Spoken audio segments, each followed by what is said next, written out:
This is it. This is the last of the Canary Islands. The last time my feet touch Canarian sand. Because now, and with now I mean now, we're leaving to Gambia.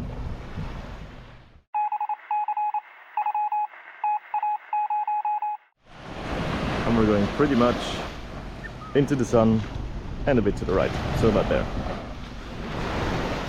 Can't wait.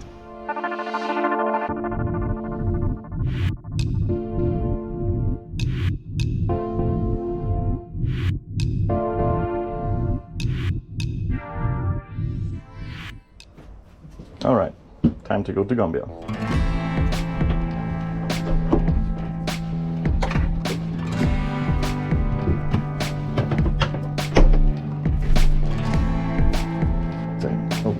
Diesel.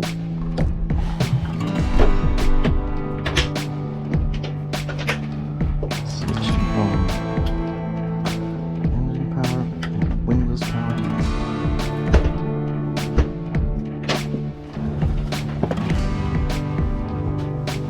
First logbook is done.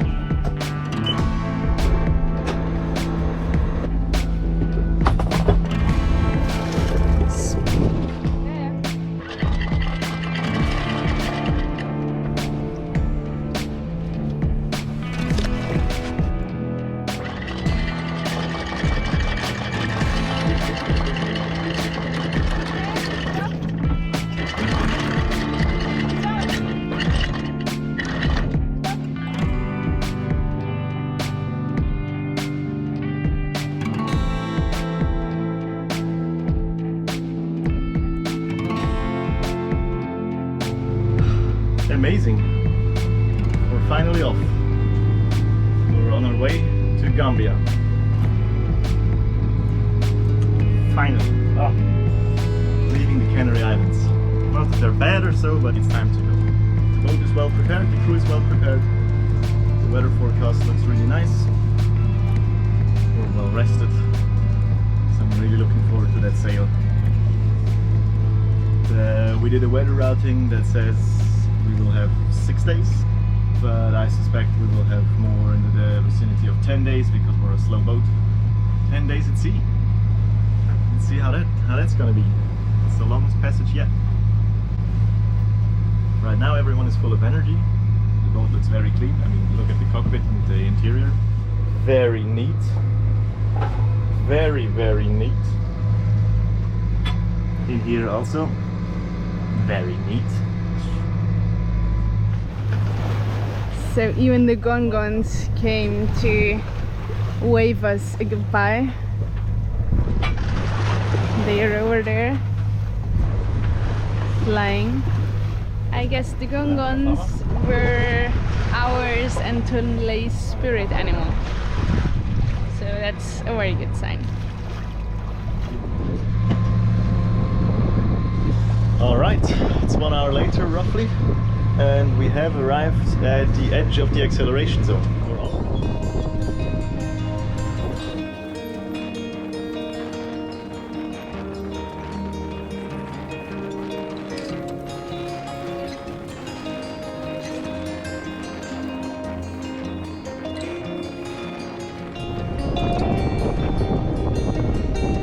This is it.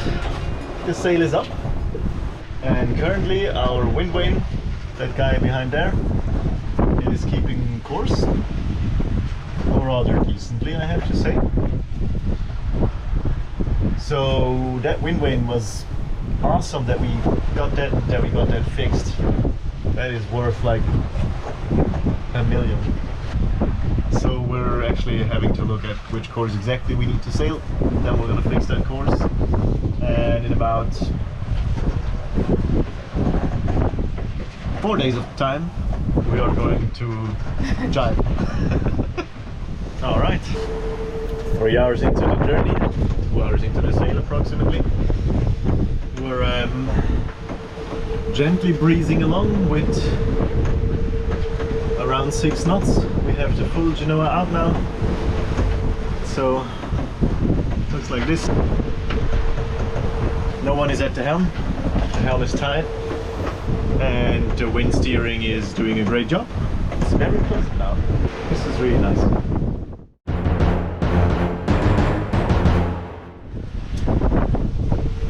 Rip windvane. That was a short pleasure. The servo rudder broke clean off. Maybe a wave, we don't know. So now we're back to autopilot steering, which is that thing there, the Autohelm 3000. It works well so far, but this means we're already using the backup system on day one, which is kind of not the idea. So we have one more servo rudder. Right now I don't really fancy working there in the back trying to replace that because you dangle over the water a bit, but maybe if conditions are a bit calmer tomorrow or the day after, we'll replace the rudder and then we have to build a new one because we're out of spares.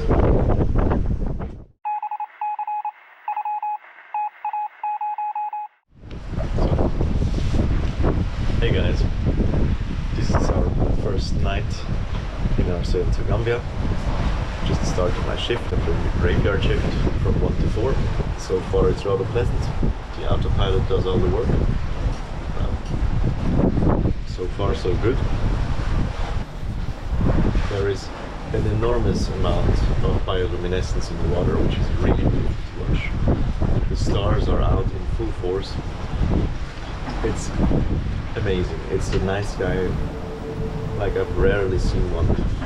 Almost no clouds, no moon, and there's no light pollution here, so you can see every star. It's just bam, full Milky Way, all the wonderful. And we're blazing along. We're doing between 6 and 9 knots.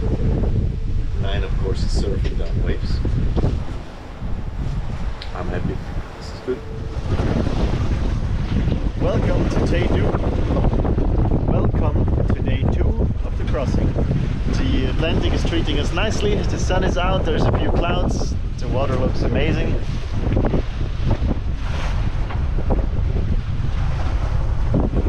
And the repairs have already started. Probably you can't hear anything I'm saying anyway.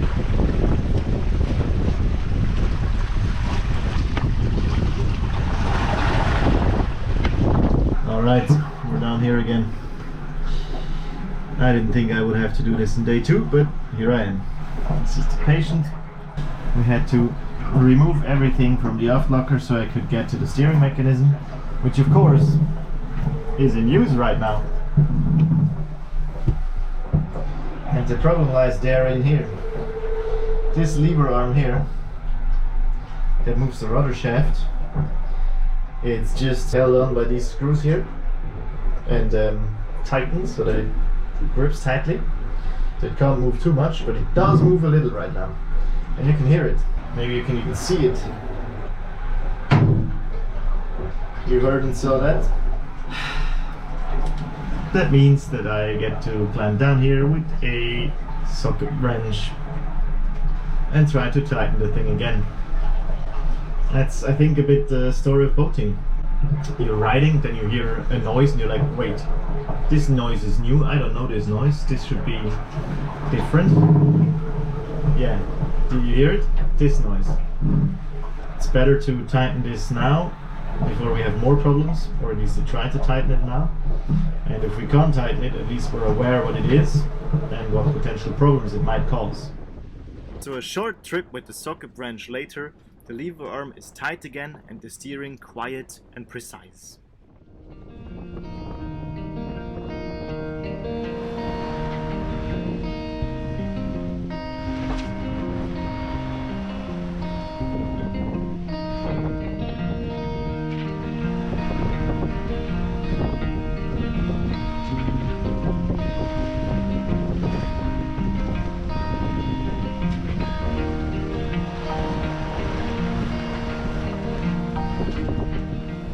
More day has passed. This is day 2 of our crossing to Gambia, and except for a bit of work in the morning where we emptied the aft locker and went for a look where this noise was coming from, it was rather uneventful. We have done exactly 0 maneuvers, changed course exactly no time, read a lot, hung out a lot, everyone had a nap or two, but made good speed. All day around 5 to 6 knots, so pretty solid. We'll see what the night and tomorrow will bring, so we'll probably soon settle into our watch routine. The sun sets really early here, it's 6 o'clock and it's just setting. And yeah, catch you tomorrow.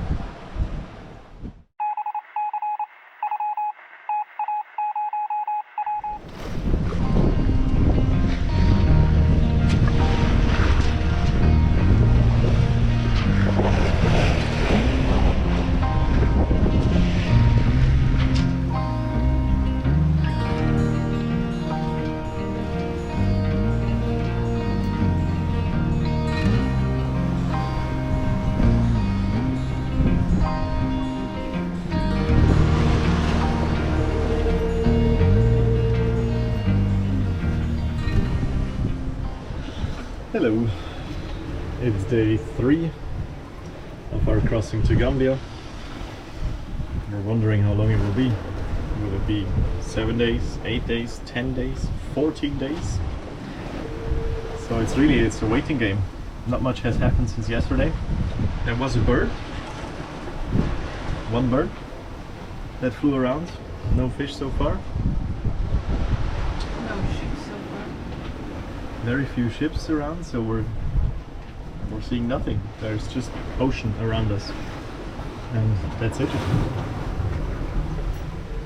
I've been thinking of doing a few boat jobs, but I'm just putting it off.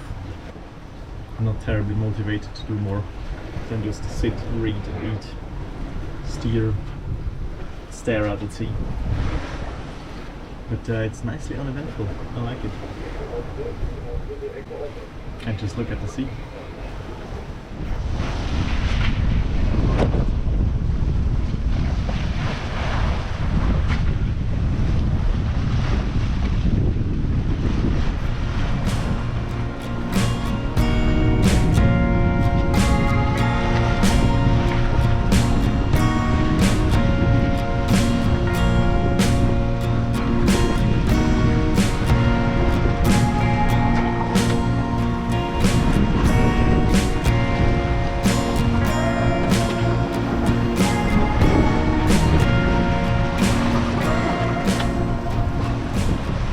I like this place here. I like to sit here and watch the waves wash over the stern and then watch the fishing rods hypnotizing them to make the fish bite. Still not up today. It's going to be a fishless day again.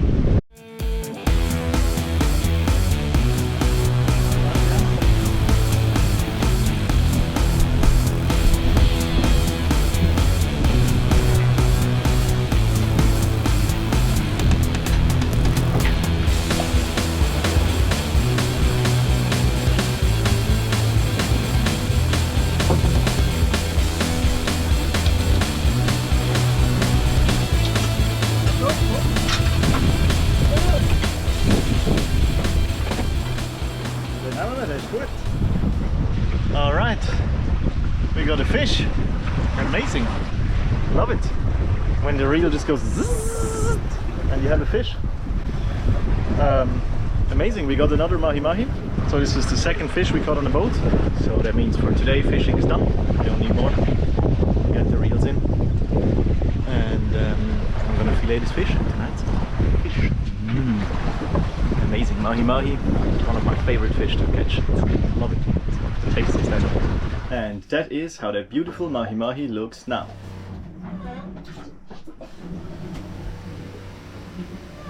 Sushi time.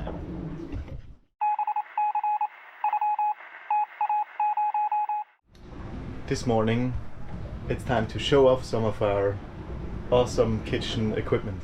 And shout out to Kira because she constructed this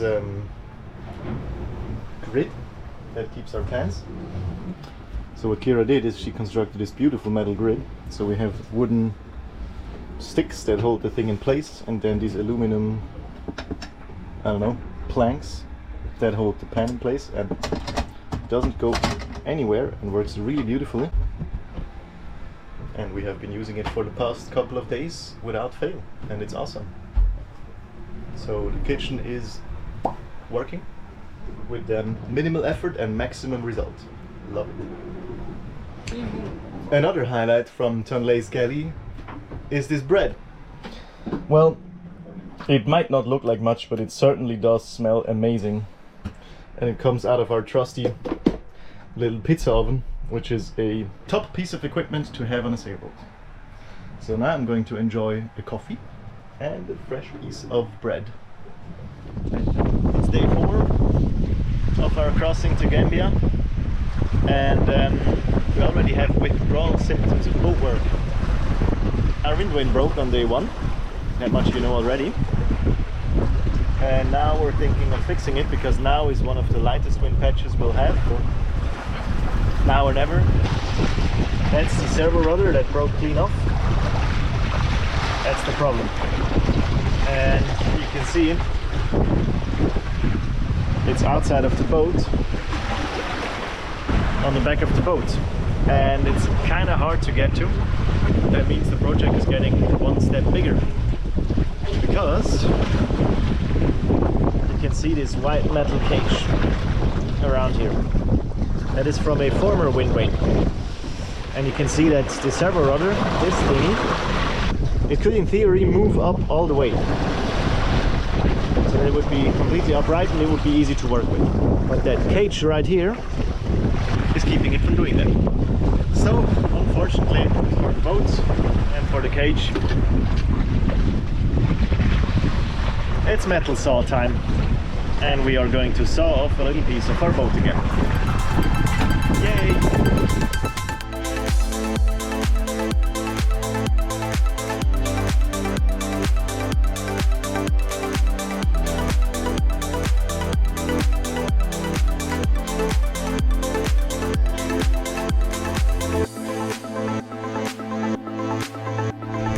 And gone is a piece of the cage. But you can see the rudder flips up, so we can now repair it, and then it's also easier for storage. The rudder is out. Now it's time for the new one. Ta-da! And it's on. We somehow forgot to film it, but it must have looked funny because I was all the way out there, my ass just kind of here, and Kira holding me so that I wouldn't fall overboard with these waves. Because, I mean, they're not big, but the boat is rolling a lot, which never gets picked up on camera properly. But yeah, the servo rudder is installed again, so we're going to install the windvane and try if it works. And just like that, it works again. We are steered by the windvane. What an amazing piece of technology. It's really nice that it works again. We don't need to use the autopilot then, that uses a lot of battery power. So we'll have an eye on it now for the next hours, see how well it keeps the course, and of course hope that the servo rudder won't crack again. But so far, so good. We fixed something. Now to relax.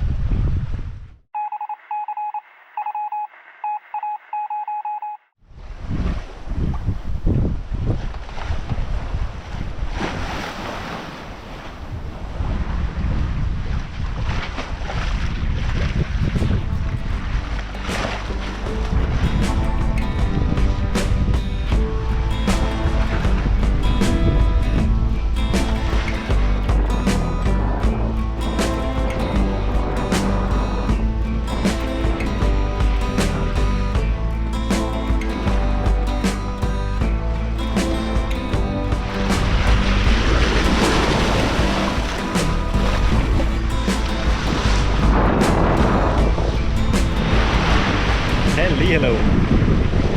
It is day 5 of our crossing to Gambia, I think. it might be day 6. I honestly don't know right now. It's the moment when the days start to melt in each other. We haven't been bored a single time yet because the boat keeps us busy. The sea state has calmed down quite a bit right now, so now with less wind, less waves, more sun, it's really nice to also sit in front here and relax for a bit. We're about halfway, a little bit less than halfway. So another 5 days to Gambia. It's going to be a 10-dayer probably. I'm enjoying this. This is really nice. All right. This is Kira. She's powering up the boat. Yeah, we're not missing much in this crossing, but we're lacking a bit of energy. Mostly because that big nice sail, which gives us good far. Oh, what is this in the water? Oh, turtles too. 2 turtles. Yeah. 2 turtles there. They swim. Big ones. Oh, they're flipping. Are they mating? Where were we? What Sail? a coincidence. We haven't seen a lot of animals yet. Some dolphins apparently this morning when I was sleeping, which is a shame. But these turtles? Nice. Anyway, the sails, they give us good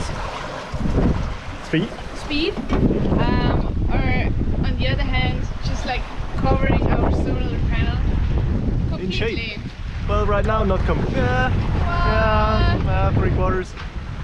Yeah, and 3/4 is enough, so then it doesn't produce almost nothing.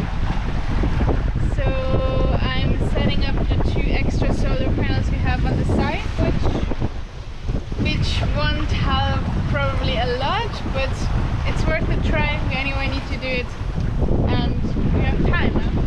So it's electric connecting time again. Those are mating soon too. Crimp them well, Kira. Crimp them well. I do my very best without crimping.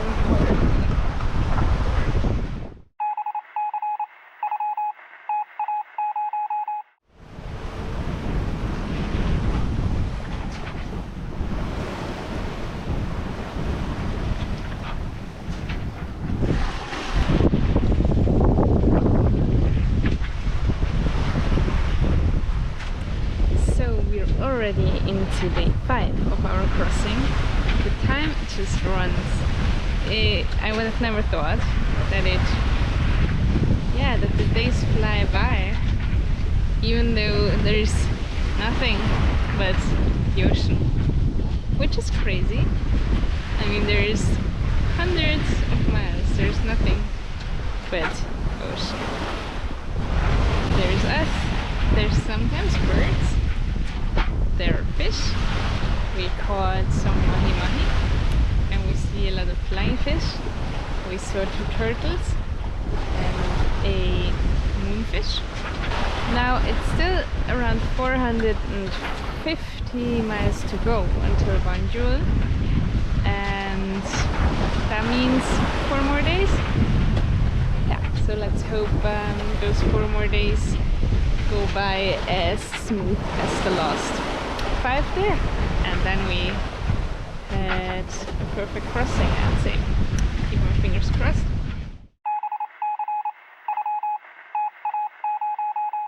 Folks, you realize I'm wearing the working bandana, and it's true, it's working time. You can't hear it right now, but we have heard it the whole morning. Our prop shaft seal is squeaking, and not just a little bit, but like massively. It sounds like something is stuck in there. As soon as we're a bit faster it starts, and it's annoying as heck, and it also heats up the prop shaft and the prop shaft seal, which is not good. So what we're going to do now is a hove to get the speed out to stop the prop from turning, so that I can go down into the engine room to open the rubber seal a little bit, push in some silicone grease, let it go again, and then we are good to sail, and that hopefully should solve the problem. So yeah, classic hope to. Let's do it.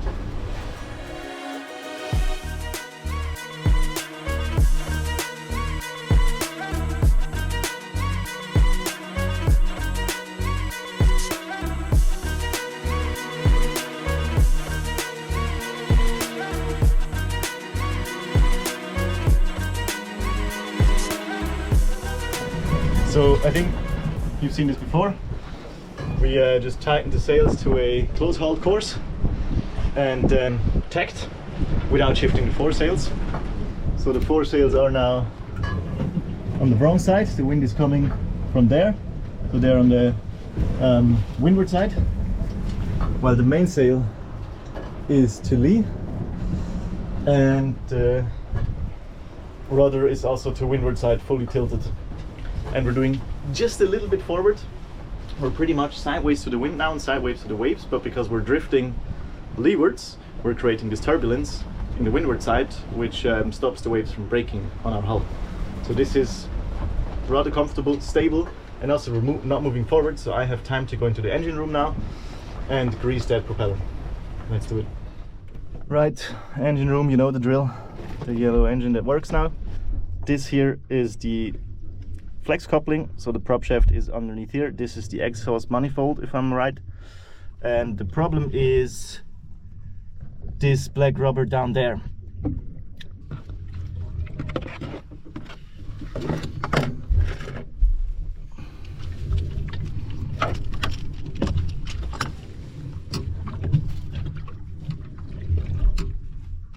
Alright, so I have the thingy on, and if I squeeze, I already see water coming out. So now I'm trying to get this into an opening. And you can see I'm through, because water is coming out, and now I'm greasing it, pressing down, pulling back the straw, so the grease stays inside.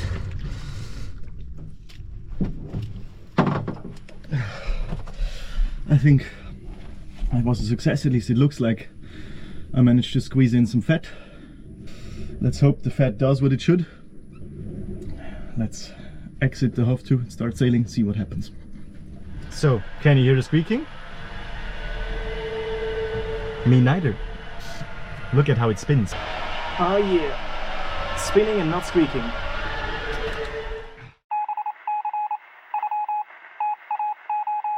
Guys, I have a marlin on the line and it's gonna spool me in a second. I have a marlin on the line. I just saw it pick and I saw it jump. I'm not gonna get it out, forget it. That bait is lost. But the feeling of having a marlin on the line is pretty royal. Ah! Ah! How often do you have the chance to have a marlin on the line? I didn't expect that, but look at this rod. I'm leaning in like with all my power. Come on. Come on. Ah, nearly spooled. Ah, come on. Ah, yeah, top. Yeah, no chance. So, yeah, it broke up, which is okay. We couldn't have eaten that anyway.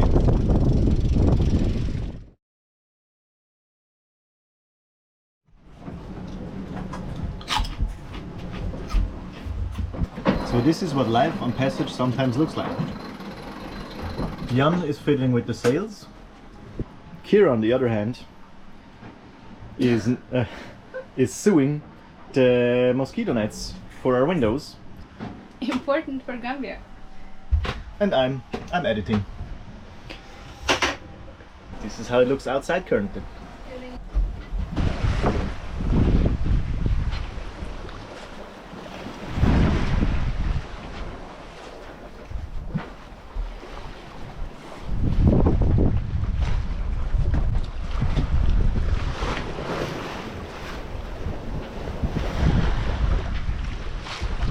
Yeah, this is life on passage. On one hand, not much is happening. On the other hand, I've been busy all day, all week. There was always something to do. The hour through. Let's see if it fits. That could work.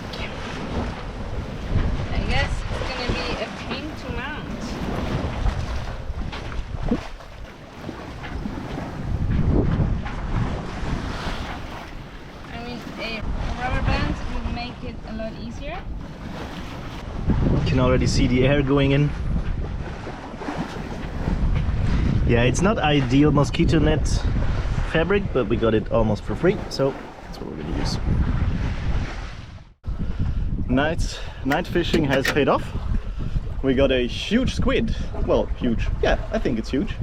It's gonna be super tasty.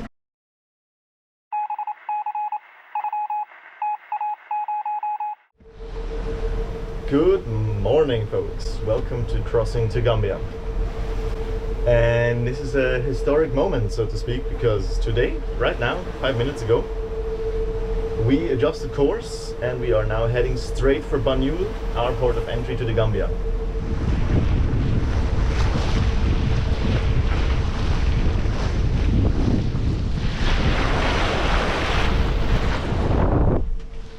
I noticed another cool thing. Now that we're in warmer waters, we now have sargassum seaweed floating past. The seaweed that grows just floating in the open ocean, in the pelagic zone. It's just surface floating seaweed, and it's super important for many fish and other species like plankton species. So it's one of the, I think, keystone species of a marine ecosystem, and now we're finally floating past it, and it was one of my dreams always to be floating or sailing past sargassum. Have a look, it looks lovely. Not sure how much you can see on the camera, but there's just chunks of the stuff floating by.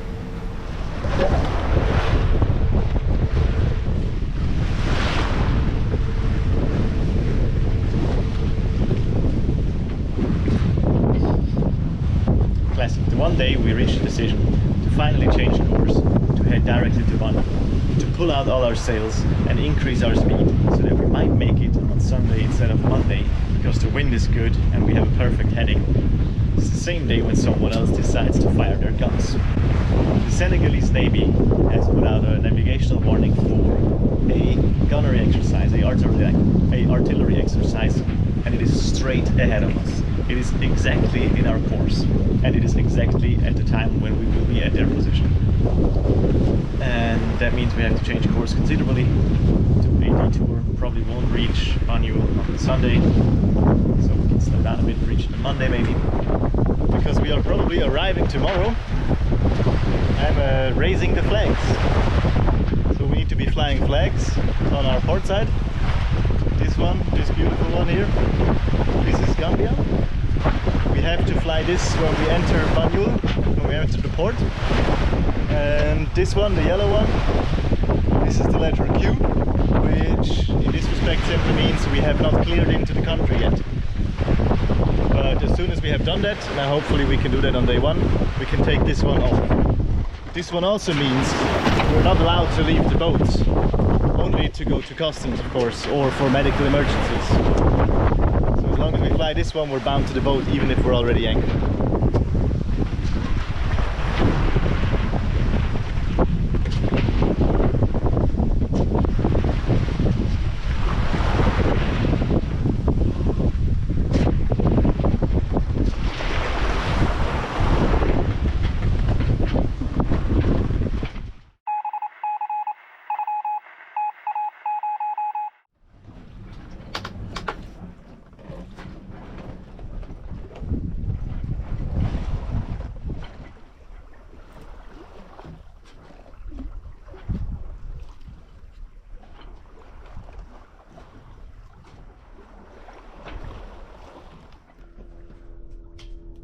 First you hear him, then you see him. There is a little pirogue somewhere there with a single dude hammering along with what sounds like an outboard and lots of gear in his boat. The first person we have seen in more than a week, so it almost feels like contact to civilization. That means I need to shave, shower, dress in a new shirt, get ready for land. But unfortunately, there is absolutely no wind. Since yesterday night we have been sailing with maybe 2 knots, and that's generous. We were just checked by the Senegalese Navy. Didn't film it because filming military encounters usually is illegal. They were very friendly. They just checked us out We hailed them on 16 because they didn't hail us for some reason, but they were 10 meters behind our stern, asking us what our purpose was here, and we're a bit confused to why we wouldn't be running the engine in these conditions, if there would be any problems with the engine or any issues otherwise, and we denied, said no, we're just waiting. They were fine with that, and after a couple of minutes they were on their way. So a very friendly encounter. Amazing, the seas are just flat. There is barely a breath of wind. Look at it. It's I mean, it's pleasant, except for that we're not going anywhere.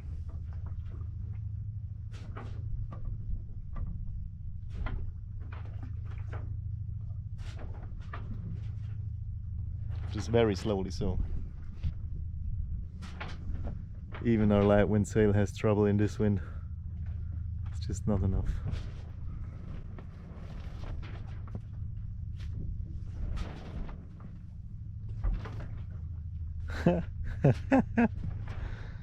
And so we wait for better times and more wind.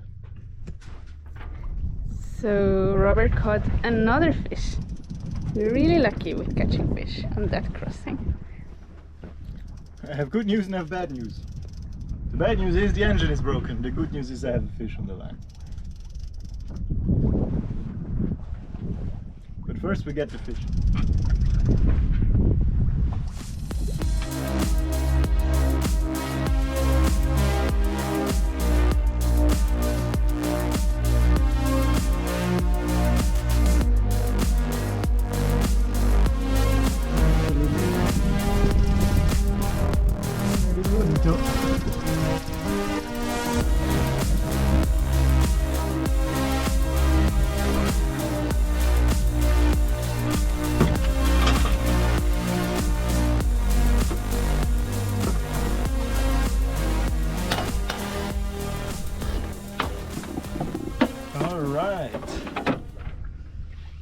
Tuna it is.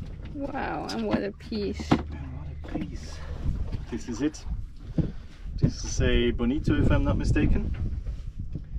So one of the smallest tuna species and perfectly good eating. And yeah, thank you for cooperating, bonito. I appreciate you getting caught by me. Look at how cool they look, like torpedo style, and look at this trick up in here. Bam! It's the fin, and it folds down whoop, into the fish. Wow, for extra acceleration. Rightio, folks. About an hour or so after we have started the engine to make our final approach to Banjul, we suddenly realized that our RPMs are dropping massively. And instead of having full throttle, we can only reach about half throttle. And it happened quite quickly, and we heard it, and it's never a good sign. So that means we have stopped now. We are just drifting maybe 20 miles from the coast, from the shore, so that's good. We have time. We're not drifting anywhere dangerous. We have plenty of water and food on board. But it also means that we cannot make our approach to Gambia and Banjul tonight or tomorrow morning, because it's a river mouth, it's a river port. We need our engine because there will be lots of current, and we need it in full power mode. 2.2 is not enough. And that means we have to fix it before we enter, and it's a bit of a bummer. You know what's the most? That this engine just got a full service. We changed everything, we changed every filter, every line, everything. It's also running on very fresh diesel. At least we filled up the diesel just very recently. Clean the tanks. Cleaned the tanks.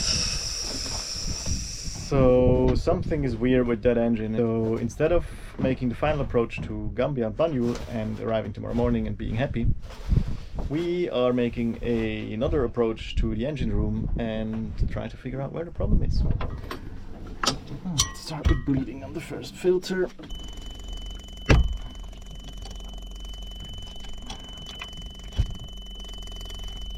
Yeah. So this is straight diesel, no air.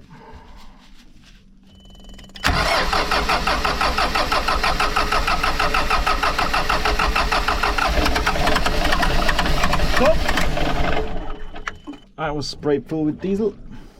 Nothing beats the smell of warm diesel on a sweaty chest. Or on a GoPro for that matter. Okay, so it's not air in the lines apparently. So that means the next thing that we're doing is we're going to test if the filter is clogged. That is the water separator filter. Then we're going to check the filter in the fuel lift pump because that has caused problem before. Then we're going to check the filter in the high pressure injection pump because that has caused problem before. And maybe we're also changing the fine filter of the fuel filter. God, that's so fresh. I mean, well, you never know. That's the open filter now. The cool thing is it can be opened from above. This is straight into the water separator. And this is the filter element. I mean, it looks a bit yellow, but it certainly doesn't look clogged yet. Alright, so this is a new filter element already wet with diesel. And the yellow one is the old filter element, so there clearly is dirt in the filter, but I'm not sure if that is the right amount to stop the engine from going full throttle. But changing the filter is as easy as this. You have a new filter, you go to your separ filter and you just kind of plop. Then you add this little thingy that presses the filter down, and now the rest is just screwing it on. So the next candidate, this down here, the very bottom here, is the diesel lift pump, and this contains a small filter that has caused problems before, so we're going to take it off. Check the filter.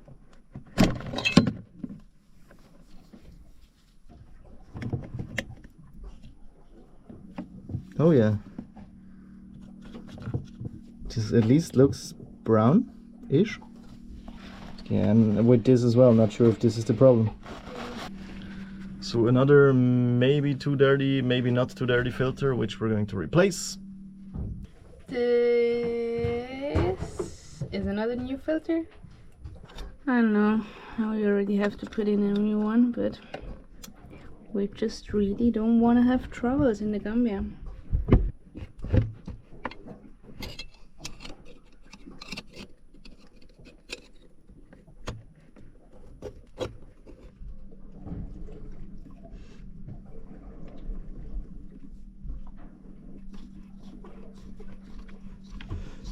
We need to label all these, like with new replacement.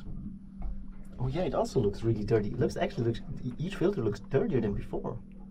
So we filled the new filter with diesel, full to the rim. Now let's try to put it on without all the diesel going somewhere else. Let's hope for no big wave.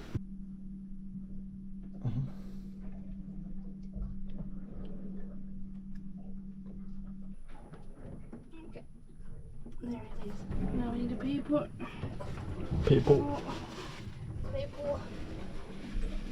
Now comes the last and the funniest and the most favorite filter. Some of you might remember. It's the one in here. They're in the inlet to the high pressure pump. Yeah. Now I have to be very focused to not lose any little part here.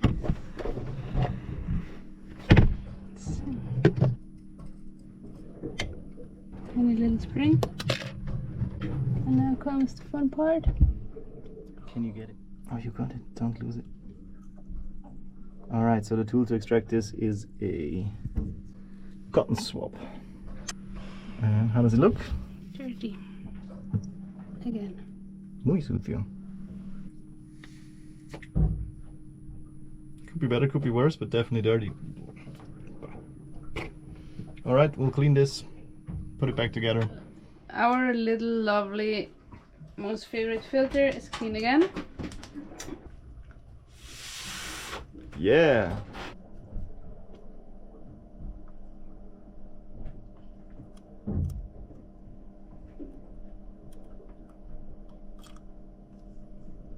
Yes. Such a fizzle nizzle.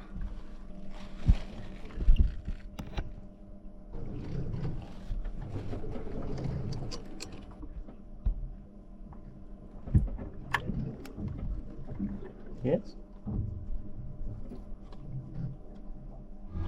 All right. The engine is running again.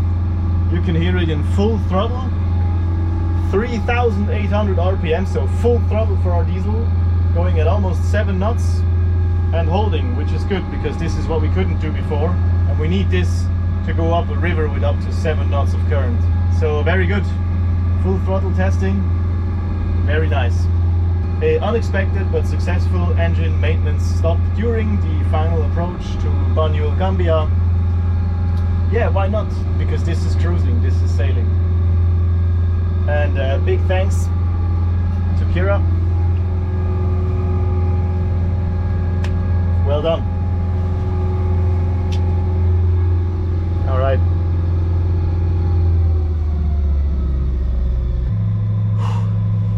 Top layout.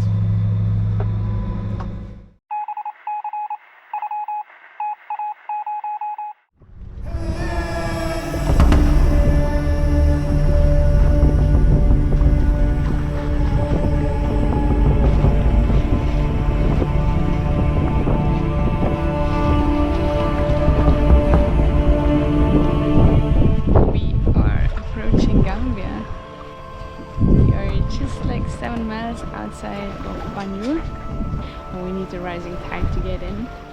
It looks perfect, like perfect timing at the moment. It's funny how you feel the land's coming, and intense, really intense smell of wood fire. Good morning.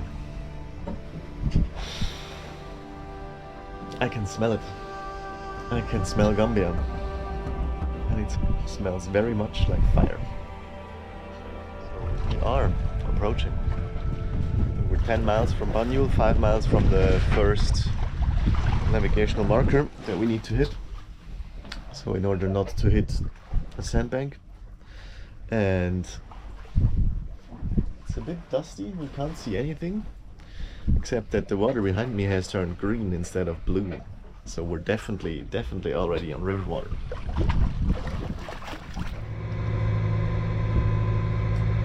Banjul port control, Banjul port control, Banjul port control. This is sailing vessel Tonlé, Tonlé, Tonlé. Do you read me? Over.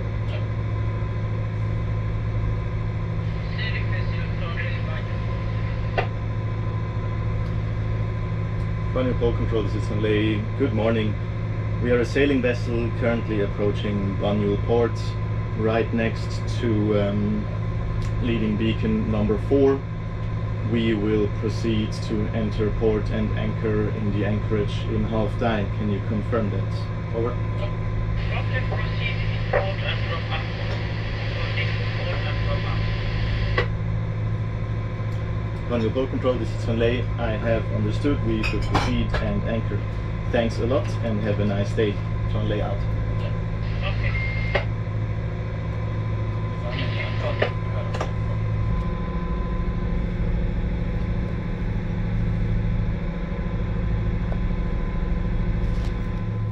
The sun is out.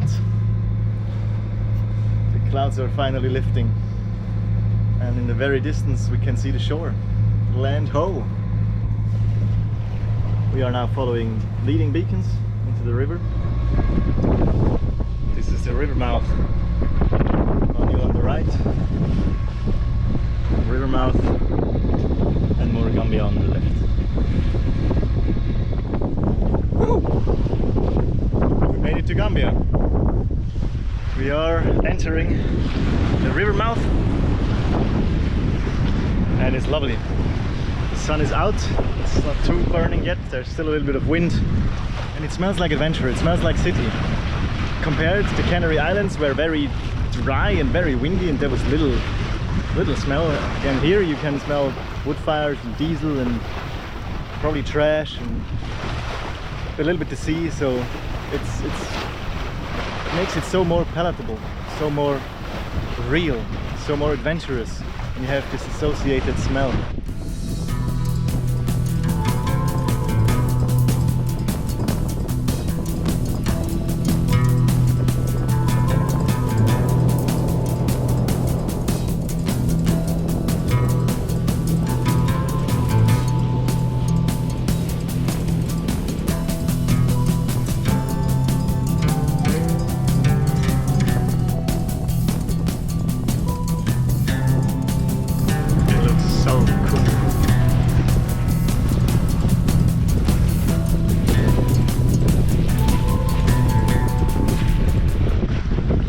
crazy. There is numerous wrecks. They're not wrong. This is a wreck. This is all closed with fishing gear, like fish farms. There's a wreck there. This is a wreck. These are wrecks. This is another wreck. There is another wreck. There is another wreck. So we have to be really, really careful here. Okay guys, this is a bit nerve-wracking. Nerve-wracking between all those wrecks. It's like very shallow, a lot of boats, and there is like one other sailboat anchored there, and we need to anchor now to somewhere out here between us, all those wrecks. Feels weird. Let's do it. Okay guys, we're anchored. We got a whopping 2.5 meters below the keel and it's high tide. So with a tide of 1.5 meter, we will low tide have 1 meter below the keel. But I think that's Gambia anchoring. We just have to get used to that. Very much excited that we are now anchored in Gambia. At one point I didn't believe that it will happen, but here we are. Wow, we're here. Anchored in the Gambia River. This is epic. We have more wrecks around us than boats that aren't wrecks. Very little water under the keel. The visibility in the water is nil. And next thing for us is the check-in. We will not be able to film that because that is all either police or military or port stuff, and we're not allowed to film that. We'll check back in with you guys when we have checked into Gambia, when we are allowed to take down the yellow flag. See you soon.